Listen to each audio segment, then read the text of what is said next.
Welcome to Pop Culture Retro, which was recently voted the 15th best podcast by the residents of Golden Years Retirement Community in Boca Raton, Florida. Each show will revisit some of your favorite pop culture memories with insider and outsider perspectives. Now, please help me welcome your hosts, Moosie Drier and Jonathan Rosen. Welcome to another edition of Pop Culture Retro. I'm Jonathan Rosen, along with Moosie Drier, and today we are thrilled to welcome a singer-songwriter. He's played with such people as Michael McDonald, Brian May, and Bonnie Tyler. He fronted his own band, Night, and he's the former lead singer for Manfred Mann's Earth Band. Madman drums, bombers, Indians in the summer with the teenage diplomat. Please help us welcome Chris Thompson. Chris, thanks so much for joining us. Hey, thank you very much for having me. Welcome, Chris. My pleasure. Well, we have a lot to cover, but I want to start by going back with you. You were born in England, but grew up in New Zealand. So what were some of your musical influences as a kid? Well, mostly American, I think. Blood, Sweat and Tears and Chicago and all the actually, first of all, I was a great Manfred Mann fan, 60s. Oh, that's I cool. love Manfred Mann. And but I think as I kind of got into music, I think that the I was more influenced with soul music, I think, and with horns. I had a band that had horns, so we were graduating towards Chicago, Blood, Sweat and Tears, Ozzy Bisa, Mandrill. I don't know whether you've heard of those guys, but yeah. So those were my pretty big influences, I think. Joe Cocker, of course, was one of the biggest. Oh, absolutely. Yes. Chris, it's such an honor to have you here. Thank you. But well, thank you. I want to ask you, so do you remember what age you were when you even realized that you had a talent for music, or how'd that come about? Well, I think probably about 8. My aunt gave me a banjolele. I don't know whether you know what that is. It's a ukulele that looks like a banjo. And I was kind of heard some skiffle music and you know some skiffle music and stuff, and I just started playing, you know, Hang Down Your Head, Tom Dooley and stuff like that. I know. And anything that you could play with 3 chords. I used to like entertaining people, but my father had the choir at the church, so I guess that was my big first thing where I realized that I loved to sing, because I used to sing in the choir with him. He was the choir master, so I used to sing, and I always wanted to entertain, I have to say. Was your father in bands too? No, he was a teacher, my father, and a music teacher and an English teacher. He died when I was very young, unfortunately. He died when he was 38 and I was 8 years old when we just got to New Zealand. So I didn't have much of an influence, except that he played music all the time, and there was always music on in the house. Yeah, he came from that generation that wasn't quite as willing to get their, to encourage their kids to go into the arts. It was more about, solid job and, Exactly. Yeah. Exactly. Yeah. So you were in bands in high school? You formed bands or were first band? Yeah. First band in high school. Yeah. We had a wonderful music teacher who used to let us rehearse at the weekend in the music room. So that's how we got started. That's cool. You already answered my next part of that question, but like Chicago. Well, what did your bands play? Were you playing the songs that you were talking about a minute ago? Like Chicago and Blood, Sweat and Tears? No, that band was just a first band. We were playing Beatles, Rolling Stones, and soul, all the soul, James Brown and all of the soul greats. We were doing top 40, really, we're trying to. I mean, we were terrible, I think, if I can remember rightly. None of us could really play, so. But you got bit by the performing bug, probably at that time. Yeah. Yeah. Well, the thing was, you only need to sing. I saw her standing there, and all the girls would scream. So it was like a no-brainer. Right on. Well, so you were living in New Zealand, and then you moved back to England in the 70s. So what prompted that? What made you move back? Well, actually, I moved back before that when my father died.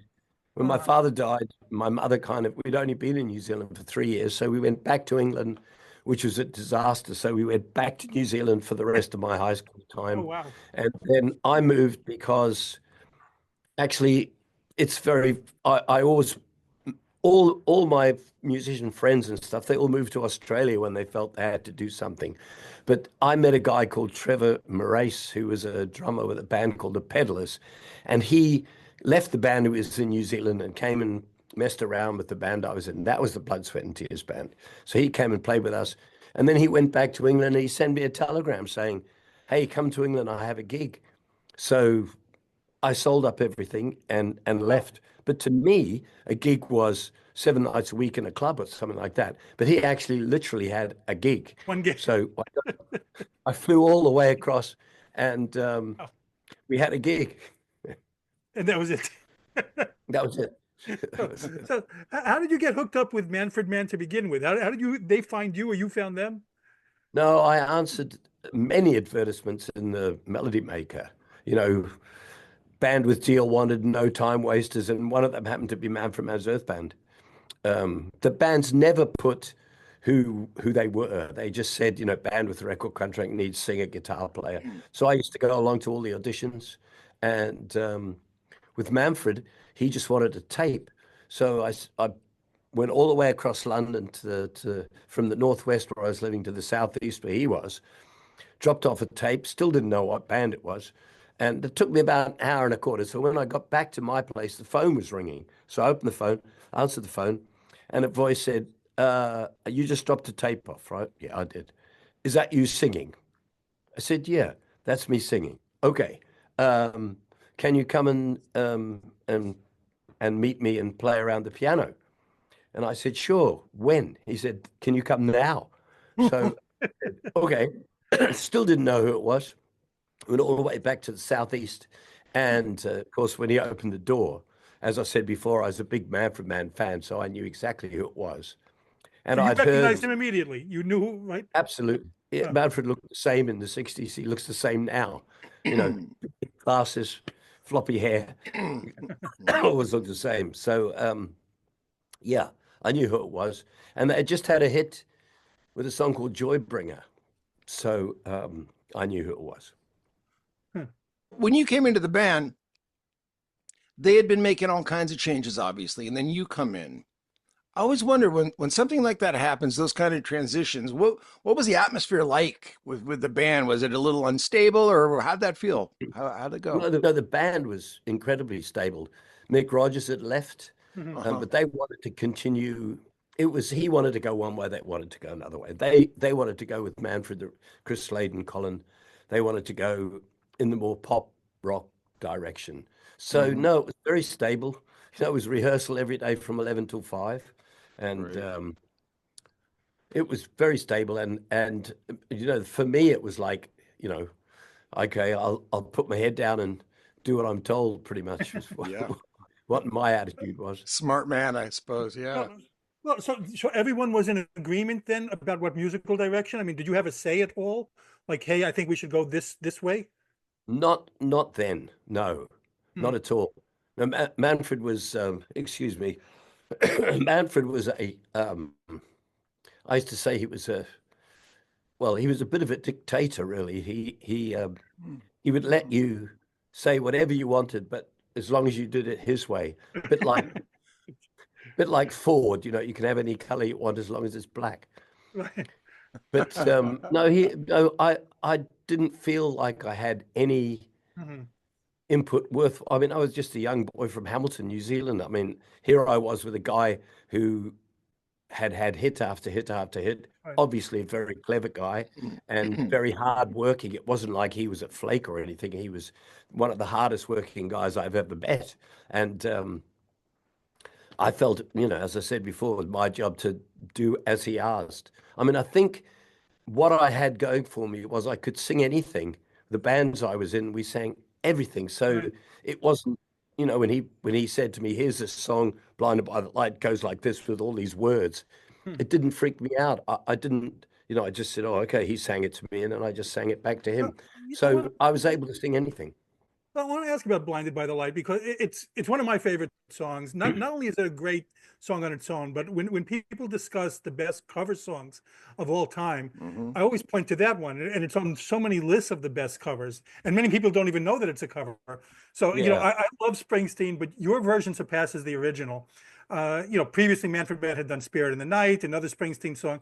So, how did the decision come to do "Blinded by the Light" in the first place? Because it wasn't like it was like a huge Springsteen hit. No, Manfred he was sent greetings from Asbury Park by a DJ from Philadelphia. I'm just trying to Ed Sharkey, his name was. Mhm. Lovely guy. And he sent that record to Manfred, and Manfred fell in love with Blinded, and he just was sure that it was a hit, and he just kept working on it with me around the piano until and with the band, of course, as well.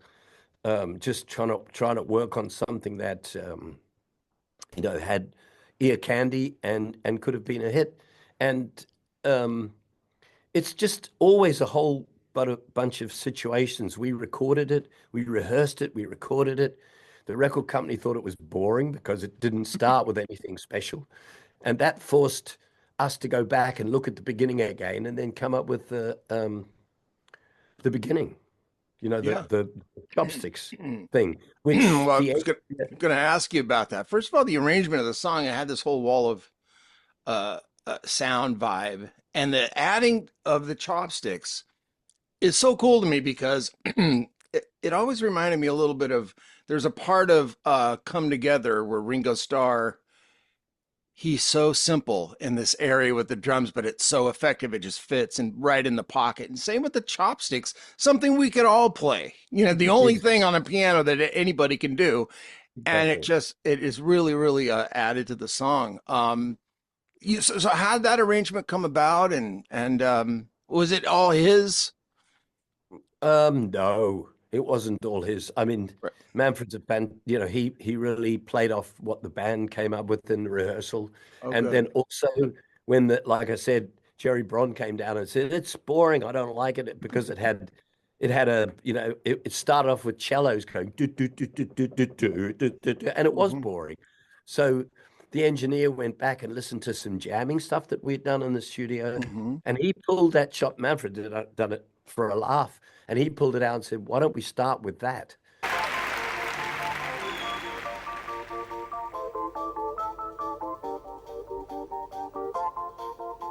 Blinded by the light. And it's not exactly chopsticks. Obviously, it's Right, it's right. it's got some other notes in it as well. The chopsticks came in the middle of the long version, but he said, "Why don't we start with something like that? Ear candy from the very start," and that's how that came about. Oh, cool. So it But was the a whole collaboration. arrangement, all that thing with the rising synth note and everything, that was all done with two tape machines, flying them together so that it would work because we didn't have enough tracks to do it. Yeah. We were lucky. We were So, lucky. so what was the deal? Because I've read so many different stories on this. Like, what was the deal with the deuce or the douche lyric? Because, like I said, I've read many different accounts over the years. How did that come about? Well, the original lyric from Bruce was cut loose like a goose. And I didn't want to sing cut loose like a goose. I thought we could find something a little bit more, Mhm. I don't know, more us than that particular thing. So Manfred and I screwed around with the words, and we came up with I can't even remember, uh, uh, Is wrapped up like a deuce, like a double, right, the deuce, little the car. kind of Like a thing. vehicle. Two, Yeah. two, Yeah. two-seater car, wrapped up like a deuce, another runner in the night. Don't ask me how we came up with that, but that's what we felt fitted with the other lyric, which it did. And then when I was doing the vocal, um, the second engineer was supposed to line up what's called the azimuth, which has to be lined up on every track. And then, so it's always the same when you play it back. Well, he didn't do it. So I did the vocal. And then when we came to mix, he lined up the azimuth, and it sounded like douche, but it's douche, deuce, which Hmm. because of the azimuth problem, was douche. Now, you know, so we did a 30-day tour in America, Manfred and I, all the places that wouldn't play the record because they thought it was douche. And and we went around saying, no, it's douche telling that story about the azimuth and stuff. And you know, it's another, and people wanted, I think, you know, the old adage that if you play something enough, people are going to love it. I think with that particular thing, people didn't know what it was. They wanted to hear it again. They could call the radio station. They played it again. Competitions. I think we were lucky. It was, you know, it's also a good arrangement, I think. But It's part of rock history. Oh, yeah. yeah, I think everything requires a little bit of luck, but I mean, it was you guys. It was your creativity. So you went from band to band before this, and now you're the lead vocalist of a monster #1 hit. It was so huge. I'm just telling you from my memory, it was just so big. And then you're hearing yourself on the radio. What was that like for you? well, it's funny, to be honest with you. We spent such a long time recording it. I was totally sick of it by the time we came to hear it on the radio. And I used to hear it on the radio and I thought, oh man, we could have done better with the drums and everything. And we were traveling, I've told this story before, we were traveling to the record company with Glenn Frey and Don Henley, because they, on the same record company, we were going to a radio station, they were going, we were going, so we went in a limousine together. And of course, radio stations always played something so the artist could hear that they were, so they played, I think it was New Kid in Town or something like that.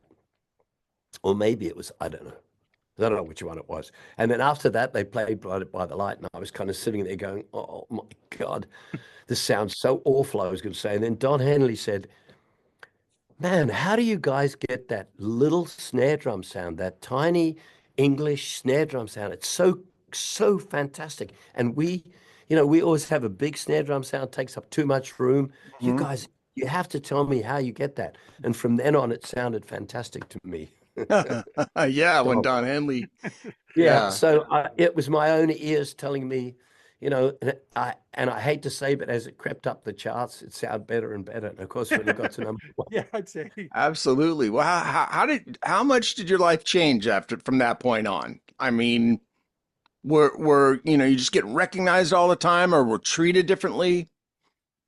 I think the record company treated us differently. Manfred is a great believer in not treating anybody differently, regardless of anything. So the band, we just kept working on what we were. Nobody really we weren't a recognizable band. We were just, we were just Manfred Mann's Earth Band. He was the recognizable guy, and I suppose some people knew who I was, but that wasn't an issue at all.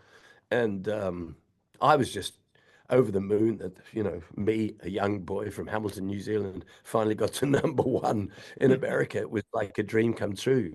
So for me, it was wonderful. That's great. So it's amazing that you had a first #1 with a Springsteen song.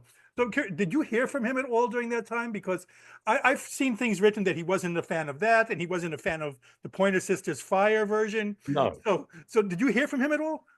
No. I met Bruce. I met him recently, actually, but we went out to dinner in Switzerland. He and I, and I think little Stephen and someone else. We were both playing in Zurich, and we went out, and I asked him. I said, "So Bruce, how do you feel? Did you like Blinded by the Light?" And he kind of thought for a minute, and he said to me, what's the name of that other band that you're in at the moment? I said, you mean Night? He said, yeah. And what's the song called? I said, Hot Summer Night. He said, yeah, I like that one. Jeez. No, he didn't like it at all. He was upset. Yeah. He was upset? He was upset about that. And I mean, I love Bruce. I mean, Bruce is Bruce, Sure. He's the man, really. Yeah. He's the boss. He's a legend. Yeah, he is indeed, and a lovely guy. He's a lovely guy too. And but he didn't like that, and he definitely didn't like the Pointer Sisters because I was working with Richard Perry at the same time with Night. In fact, when that came out, and he was trying to actually get an injunction to stop it coming out because he hated that version so much. But it was a great version, and I agree. it was as well. So Yeah, I agree. Yeah, yeah, the public disagrees with Bruce there. I Yeah. mean, obviously. So you were on you were on the show, in my opinion. Nothing against American Bandstand or anything else, but you performed on the Midnight Special, Right. which we alluded to. We talked to you a little bit before we went on Yeah. and recorded. And on your episode was Marilyn McCoo and Thelma Houston. I mean, that show was it. That was where the cool kids played from my experience watching. Yeah. What was that like for you? Well, to be honest, it was pretty freaky for me because I'd never done anything like that before. I think we may have done the old grey whistle test before, but I was always very nervous about those things. I'm like every other singer in the world. As soon as it's something really important to do, you get a cold or your throat hurts, or when you know that it's something really important to do. So I do remember having a bit of a hard time with, with feeling comfortable on the stage. But but once you get started in those things, audience always helps. So. Well, Yeah. for someone who was so nervous, I got to tell you that performance on Midnight Special was phenomenal. It was one of the best performances I think that I've seen on that show. That Shit, I have to watch it again then because it was incredible. Really, I incredible. think I was like jelly. I think my legs were like jelly during that. No, he's fantastic. And so,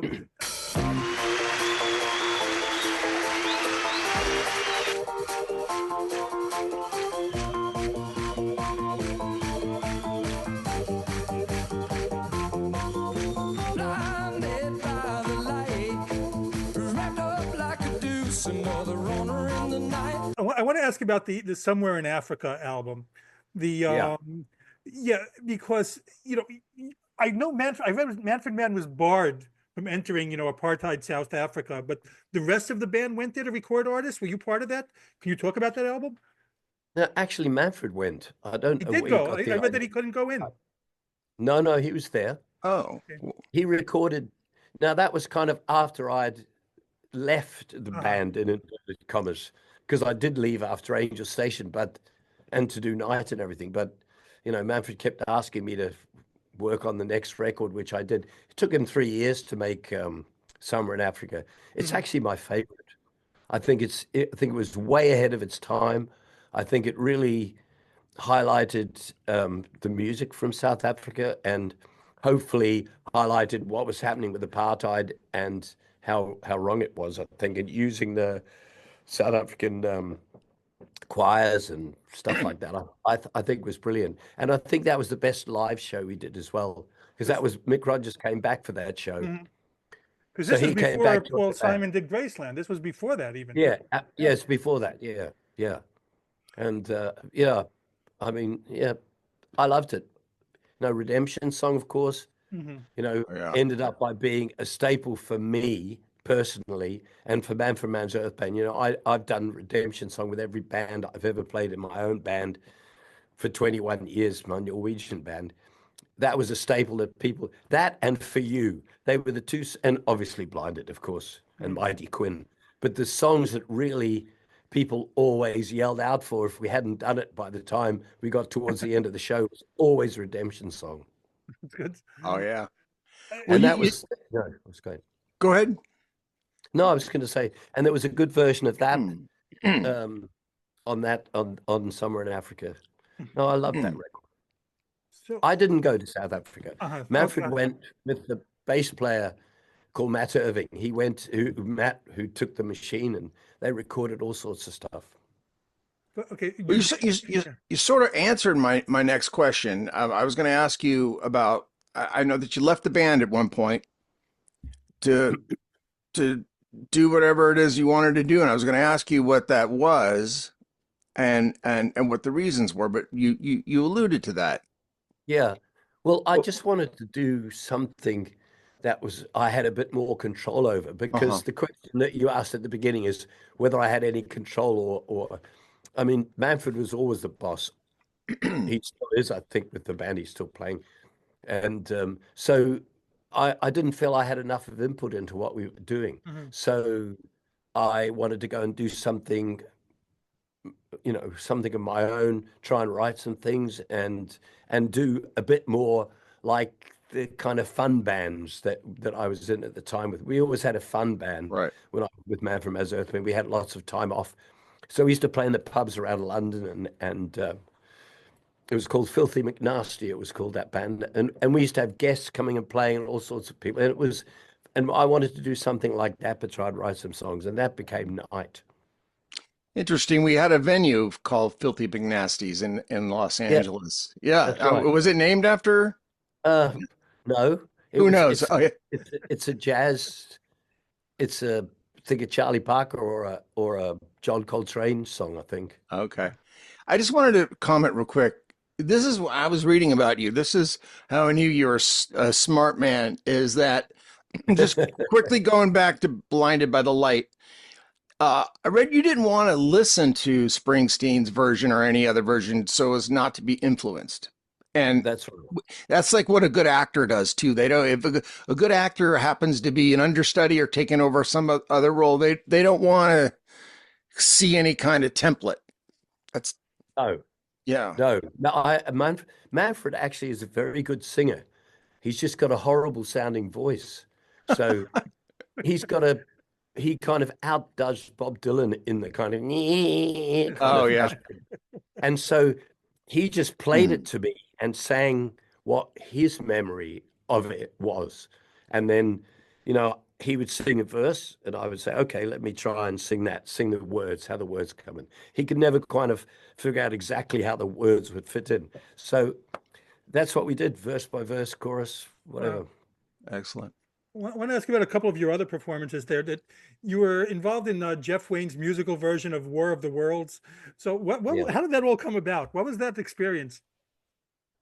Well, the experience was wonderful. I mean, working with Jeff, I mean, he's a hard taskmaster, but he's a great producer of the voice, so of your voice. Mhm. So it's through a guy called Gary Osborne who wrote the lyrics with Jeff. I was working with Gary in his other hat as a jingles writer. So I used to sing some jingles for Gary. And Jeff wanted a rock voice who could be interpretive of what he felt the song should be. And Gary said, why don't you try Chris? So I went along and I mean, that's the thing in those days, I went along not even knowing what I was going to sing. I mean, I'd never do that now. I'd be rehearsing for a week before I went into the studio. So I went and Jeffrey played me the song and we played it around the piano and I learned it and played it and worked for about 12 hours trying to interpret what Jeff wanted. He didn't just want it's not quite in 4/4. He didn't want it to sound like, in 4/4. He wanted it to roll with the kind of sea. It was called Thunderchild. It was about a warship. So he wanted the style of the singing to kind of go across the music and be like on the waves kind of thing. Mhm. And so that's what I tried to interpret for him for 12 hours. And I think at the end of it, he was very happy. And I remember sitting down and listening. He said, yeah, that's fantastic. I really can hear the words, really in tune, because he's a stickler about tuning. And then he said, so, Chris, what are you doing tomorrow?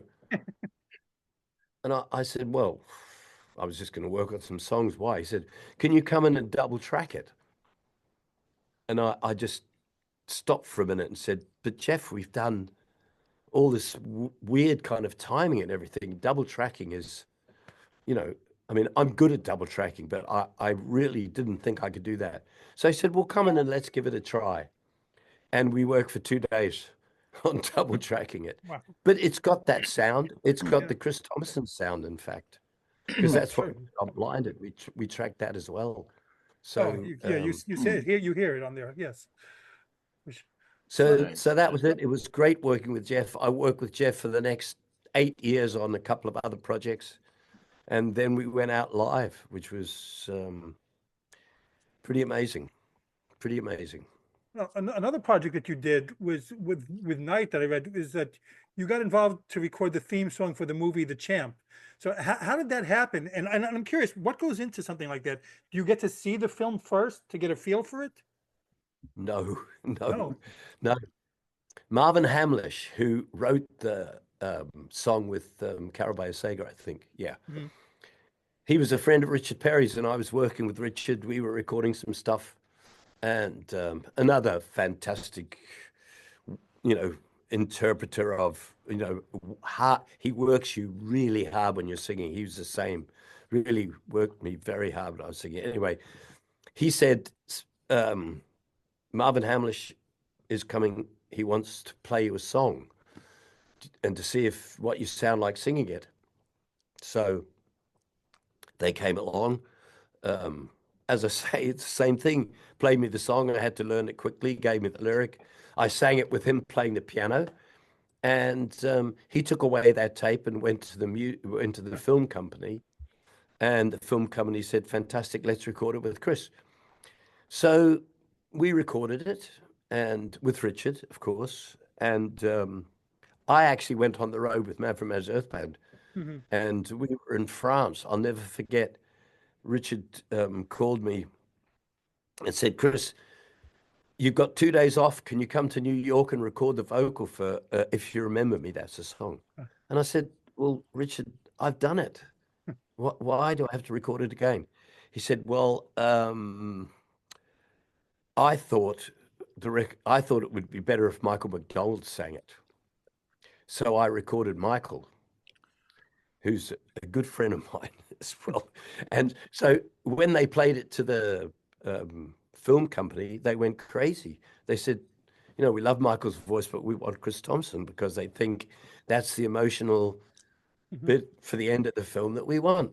So I flew on Concorde to New York, met Richard there, went straight from the Concorde flight to the studio, sang the song again, got up the next morning, got the Concorde back to New York and back to Paris, and continued on my tour with from Mann's Earth Band. Wow, So Wow. that's the story of that. that's amazing. So another song that you were part of writing became a big hit called "You're the Voice." So Yes. initially, record companies were passing on that. Do you remember what their reasoning was? Or... I remember exactly to the letter what it was. Okay. People don't want to listen to protest songs. That's what Doug Morris told me, because I was making an album with him, and I sent it to him, and he said, "People don't want to listen to protest songs. You have to write something else." So, and I'm really glad he did, because it got to John Farnham, and the rest is history, really. So I'm happy about that. But that was his reasoning. Interesting. Yeah. Yeah. And I want to ask you about one more song also there. The Runner, which got heavy airplay on MTV and, was released around the time of the 84 Olympics. So Yeah. you could see that what MTV could do for a song. What do you remember about that? Well, that was, what's his name? Oh, dear me. Is that the Ian Thomas? The producer from Arista, Oh, the famous Wait. signed Aretha Clive. Franklin. Clive Davis. Clive Davis, yeah. Clive Davis, sorry. Wow. Yeah, Clive signed Manfred Mann's Earth Band as long as they recorded The Runner. That was what he wanted. That was what he thought was a hit. So we recorded it, and we played it to Clive in London. And he said the vocal's not loud enough. So we had to go across back to the studio and remix it and make the vocal louder, which Manfred didn't want to have the vocal louder. So he said, I'm going to take 2 mixes. I'm going to play him the old mix first because I don't think he'll know. If I tell him the vocal's louder, he'll believe that it's louder. So we went into Clive with this idea of, so Manfred played the same mix to him and he got, I don't know, two lines of the vocal through it. And Clive said, that's not vocal louder. I said, put the vocal louder. And Manfred said, oh, yeah, sorry, played the wrong one, played it in the other one, which is the mix that went on. And yeah, it went into the charts. MTV played it. Clive believed in that song.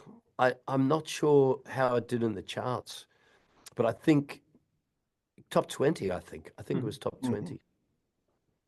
It's a great song. It's another one of the Man from Mazda's songs that I always played with my band. Yeah, so Chris, indulge us, if you will.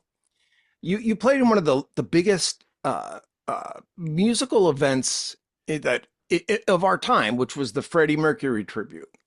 What was that experience like? Who'd you have interactions with? What were your memories of that? You want me to be on it? Yeah. Okay.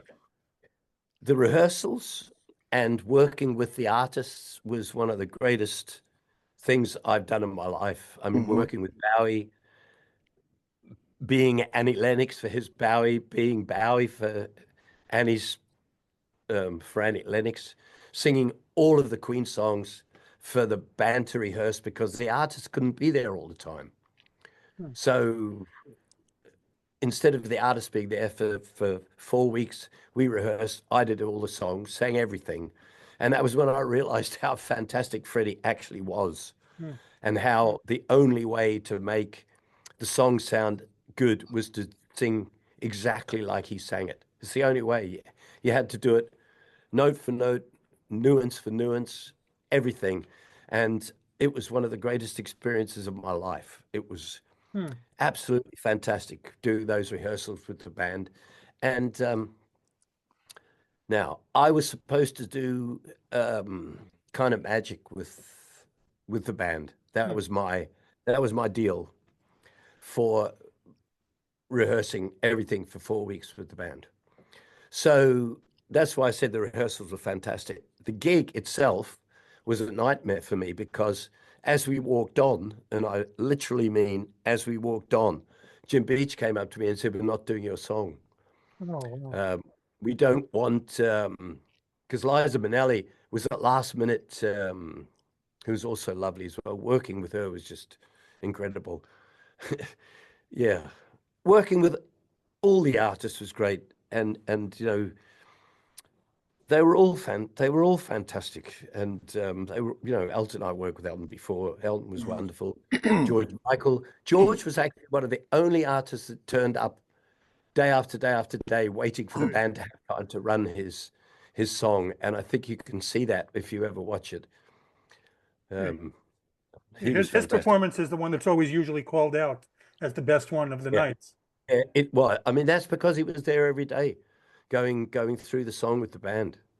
He was brilliant. Yeah. So my song was knocked out, which was a real drama for me. Yeah. But I was doing all sorts of other things. So all the time, it kind of knocked me on my ass, to be honest. And I had so much else to do, organizing the backgrounds and everything like that. I felt kind of cheated out of that. But anyway. So I love what you said about Freddie Mercury and his vocals and that band. I still am a big Queen fan, like most of us. How do you feel Adam Lambert's doing by stepping in? Because that's got to be a tough, for a vocalist, that's a tough gig to come in and you know, and sit in the pocket of those Queen songs as the lead singer. He's fantastic. Adam's fantastic. Yeah. And I think he's doing a really great job, but he's not Freddie. And you know, you've got him. He's got such a strong. He's one of the few people that can actually sing all the notes and do it all. I saw him a couple years back here in LA with Queen, and he's such a performer, and he was great. And I Yes. loved that he wasn't trying to be Freddie. No, Yeah, no, no, he's much. not trying to be Freddie. Yeah, And he's like one of the only people, like I just said, he's one of the only people that actually has the voice to carry it off. And you know, Brian and Roger, they love going out to play. So he's given them the ability to do that. So I think absolutely. that's a huge thing for them. Yeah. Oh, I'm sorry your performance was cut from that. That's, you know, I would be Me upset. too. Me too. Yeah, I'm really sorry about that. Such a shame. Yeah. Yeah, Well, I mean, I you do mentioned. have the dress rehearsal footage of it though. So I Oh, do have that. oh, you should be releasing that. Can you? Are you able to Well, release that on like YouTube? um, that's a moot point. I think after 30 years, I think it's possible. Yes. So I think there'd be a lot of interest in that. Yeah. And the Yeah, fact, I think there would be too. Yeah. yeah, it's even more of a shame because you know it cheats us of being able to have seen your performance, but also you lent yourself to the show in general by stepping in for the man who couldn't be there the whole time, and then that's how they reward you. You know, you got cut. For Yeah, that thing. Yeah, that's life, isn't it? I yeah, think I was sure is. think I was the only artist there without a manager, so they didn't have to deal with a manager. Got it. I'm sorry. So But it was the rehearsals, you know, for me that was a great experience for me, the rehearsals, to meet all those people and Sure. sing with them all. And it was great. Sure. Well, speaking of which, I mean, you've performed. Look at the list of and the great artists that you've performed with over the years. I mean, Elton John, you mentioned Bonnie Tyler, Sarah Brightman, the Doobie Brothers. What are some that really stand out to you for that reason? And what reason, you know, that you performing with them? I think one you didn't mention, Alan Parsons. I Oh, think okay. I toured with Alan, did an album with Alan, another wonderful human being. And he got me. We toured South America, and Europe, and singing those great songs. I think that was one of the highlights of my my life, singing all those songs with with the original kind of musicians, and you know, it was great. I loved singing those songs. I think actually that was the live record I did that he did is probably some of the best singing I ever did, I think. Hmm. But Elton, I mean, Elton was wonderful. We did 4 shows for his football foundation, and Wow. that was also with Stevie Wonder and with Kiki Oh, D and all that kind of stuff. So that was pretty amazing as What a well. night. That Yeah, some kind of concert. Wow, all of you. yeah. And yeah. what a career. Elton's a really, Elton, funnily enough, knew the circumstances of me, what I was just explaining to you about the Freddie Mercury thing. He knew what had happened, and he also had a bit of a deal happening with him doing the thing with Axl Rose, Right. and he was a bit upset about that as well. And we were singing something towards the end. I can't remember, and I felt this tug on my leg, and I turned around, and Elton was standing there, and he said, "Darling, I hope they're paying you a lot of money for this." And off he went. Good on him to I'll never recognize. forget that. It was such Yeah. a nice thing to say. Yeah. Okay, so Chris, on your website, Yeah, your CDs that people can buy, yeah. but you call it of your farewell tour or farewell concert. But is Yeah. that real? Is it it? Was that it? That's my touring it, yes. Okay. That's my touring it, simply because I'm 78 years old. Mhm. I've been proud of how I've maintained my voice over the years and how I've managed to sing those notes I've always sung and everything. And in the last couple of years, it got more and more difficult and harder for me to be happy with every performance. Let's put it that way. And so it came to the point where I said, I've got a fantastic band and we've had a fantastic time. and it was time to call it quits. I'm not stopping. I'm making a record at the moment, and I've been working with my wife on a musical, so I've got Oh, wow. really Oh, awful lot of stuff. If I could just my live thing, I'm going to find it for you. Hang on. Well, we're going to put the information on as well. What? Sorry, I hope we can edit that out. But No. my live thing it's called The Final Round, and I'm giving it away for a donation to a child's charity in Germany that I've been supporting.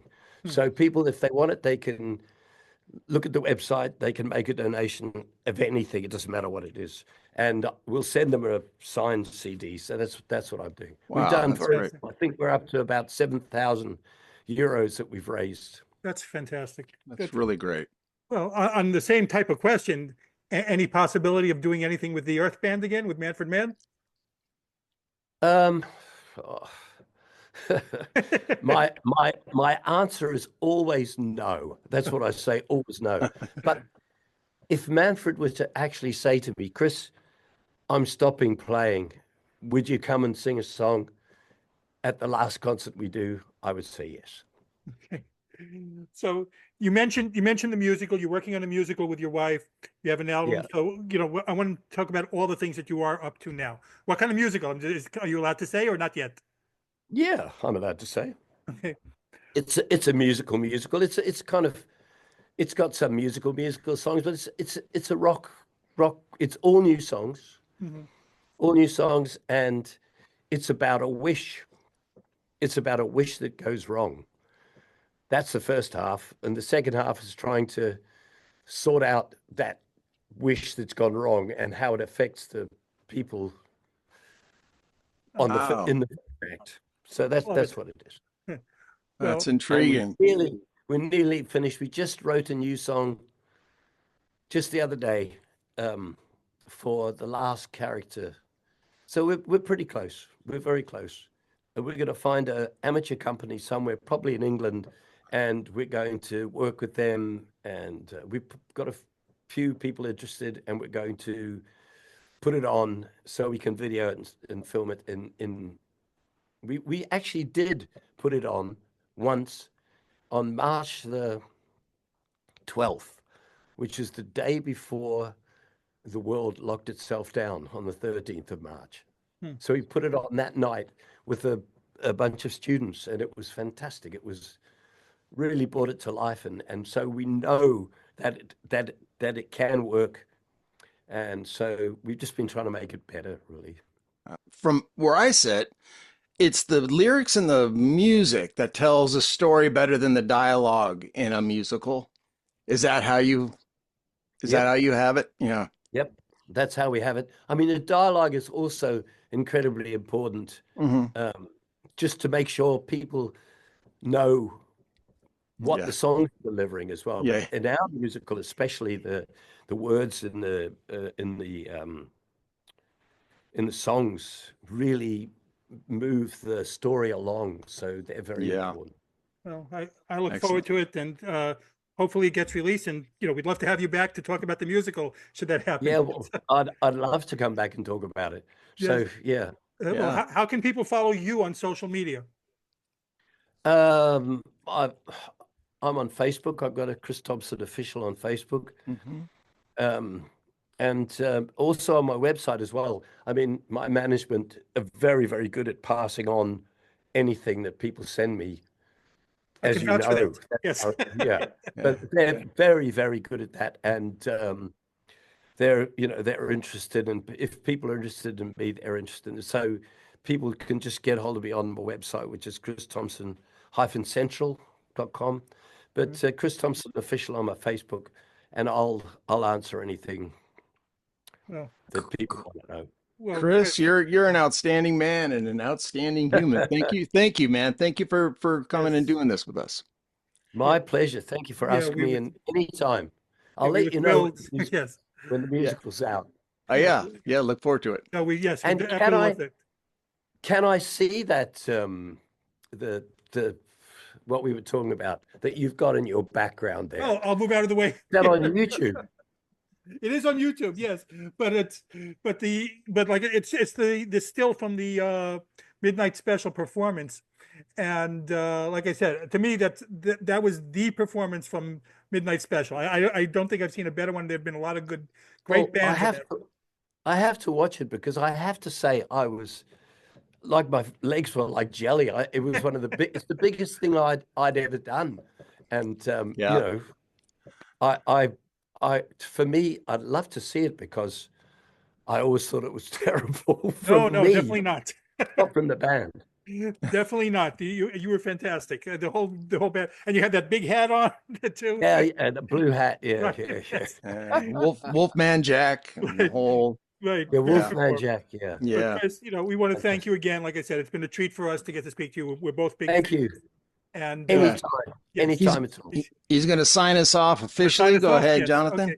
Well, again, this has been Pop Culture Retro. I'm Jonathan Rosen with Moosie Drier. And again, a very special thanks to Chris Thompson. And please like, comment, and subscribe. She got down, she never got tired, she's gonna make it to the night. Thank you for tuning in to Pop Culture Retro, where no one was hurt during the making of this podcast. Listening to this podcast just makes you really cool.